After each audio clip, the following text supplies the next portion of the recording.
आज मैं एक पिछले 27 तारीख से घटनाक्रम रुड़की के अंदर चल रहा है, उसके बारे में मैं कुछ अपने समाज के जो हमारे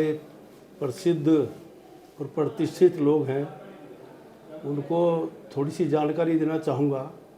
कि जो घटना यहाँ हो रही है उसके संबंध में उन लोगों ने अपना हरियाणा, उत्तर प्रदेश, ये अपना उत्तराखंड, तीनों डिस्ट्रिक्ट के लोगों ने जो एक अहम भूमिका इस केस में निभाई है, उसके लिए मैं उनका, समाज के लोगों का दिल की गहराई से बहुत बहुत धन्यवाद करता हूँ। मैं अपने समाज के प्रतिष्ठित लोगों से कहना चाहता हूँ कि फ़िलहाल जो ये एक हमारे यहाँ एक इस केस को पूरे को जाति से जोड़ दिया है, समाज से जोड़ दिया है, उसका समाज को कहीं ना कहीं नुकसान भी उठाना पड़ता है। और मैं कहना चाहूँगा कि इस केस को हम लोग अगर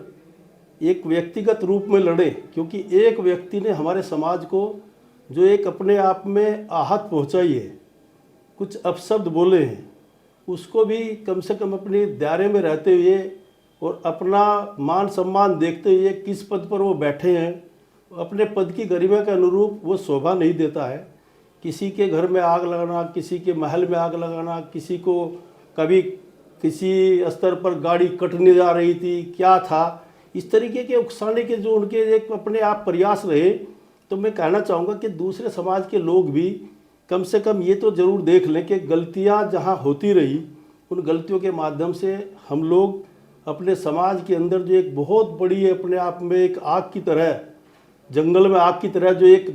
नाराज़गी फैल रही है, उसके लिए हम अपने समाज से निवेदन करेंगे, रिक्वेस्ट करेंगे कि आप इसमें थोड़ा संयम बरतें और संयम बरतते हुए अपनी सद्बुद्धि का परिचय देते हुए जो हमारे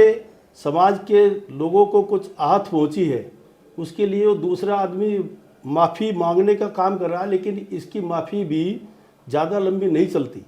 ये सुबह माफ़ी मांगते हैं, शाम को फिर भड़क जाते हैं, क्योंकि इनका यही पता नहीं कि हम बोल रहे क्या और हमारे मुंह से निकल रहा क्या। तो ऐसे वक्त में हम लोग कम से कम दूसरे समाज को किसी तरह की टीस ना पहुँचे, ताकि ये आदमी फ्री में लाभ, जैसे पहले हमारे लोगों ने कुछ आंदोलन किए, उनका लाभ उठा करके ये गुर्जर विरोधी ताकतों को अपने साथ मिला करके उनका लाभ उठा करके ये ऐसे पद पर बैठ गया जहाँ से प्रदेश के कायदे और कानून संचालित होते हैं। ये छोटा मोटा पद नहीं है। और हम लोगों ने देखा है कि अभी हम लोग जिस तरीके से इसमें अपनी भागीदारी निभा रहे हैं, उसका कहीं ना कहीं जिस व्यक्ति का हम लाभ करना चाह रहे हैं, उस व्यक्ति का बड़ा नुकसान हो रहा है।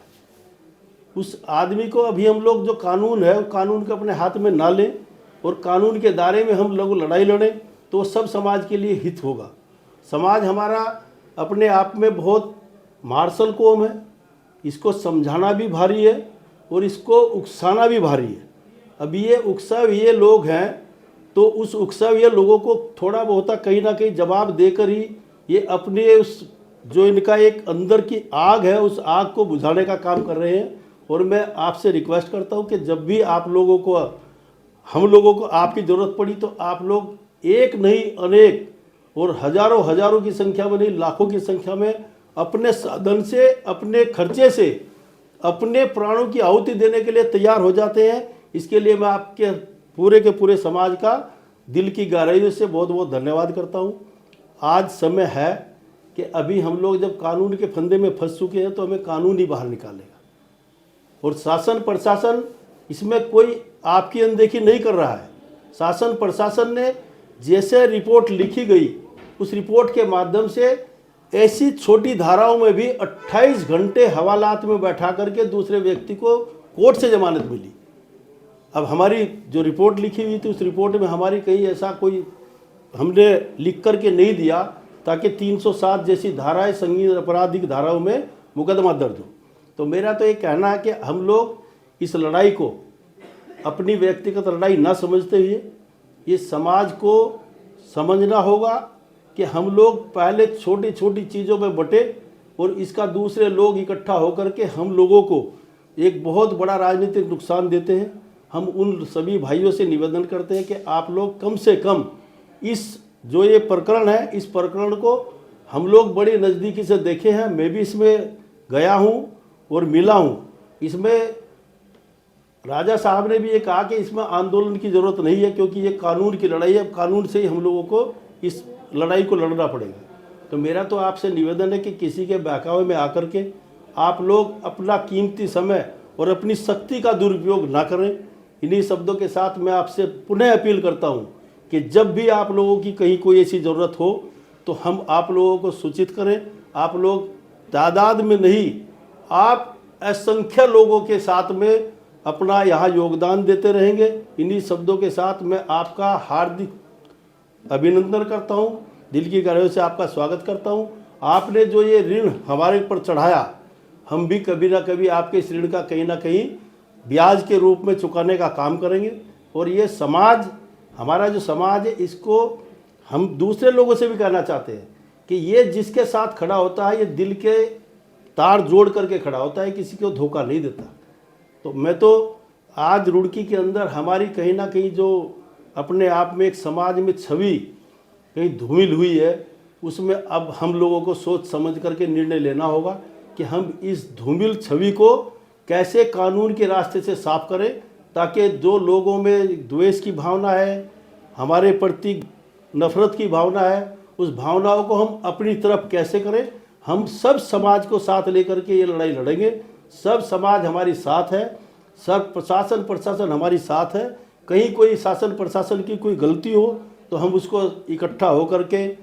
बाद में करें, पहले हम व्यक्तिगत रूप से उसमें बात कर सकते हैं। आपके भाई यहाँ इस ओहदे पर हैं कि आपको किसी भी स्तर में बात करने के लिए सबसे पहले शासन प्रशासन, वो किसी की ज़रूरत बड़े नेता की या किसी और की नहीं होती, आप डायरेक्ट बात कर सकते हैं। तो मेरा तो आपसे निवेदन है कि हम लोग इस लड़ाई को लड़ने में थोड़ा लेट हो गए। जिस दिन ये लोग हवालात में थे तब हम इस तादाद में इकट्ठा होते तो शायद कुछ निर्णय हो सकता था। अब जब हम लोगों को जेल में कानून के धाराओं में जेल की सलाखों के पीछे चले गए, तो अब इसमें हमारा न्यायिक जो एक क्षेत्र है, न्यायिक क्षेत्र से ही हम लोग कानून के तरीके से उससे बाहर आने का काम करेंगे। और हम लोग जो ये अभी हम लोगों को उकसा करके कुछ छोटे मोटे आंदोलन के रूप में जो लोग कार्य कर रहे हैं, मेरा उन लोगों से हाथ जोड़ करके निवेदन है कि इसमें हम अपनी शक्ति का दुरुपयोग ना करें, शक्ति को संयम से रखें, ताकि ये हमारे वक्त पर समय पर काम आए। आप लोगों का, गुर्जर समाज का मैं दिल की गहराई से फिर बहुत बहुत धन्यवाद करता हूं कि आप बिना कहे, बिना सुने, पंचायत स्थगित होने के बाद भी आप इतनी तादाद में आए। मैं आप लोगों का बहुत बहुत स्वागत करता हूं। धन्यवाद।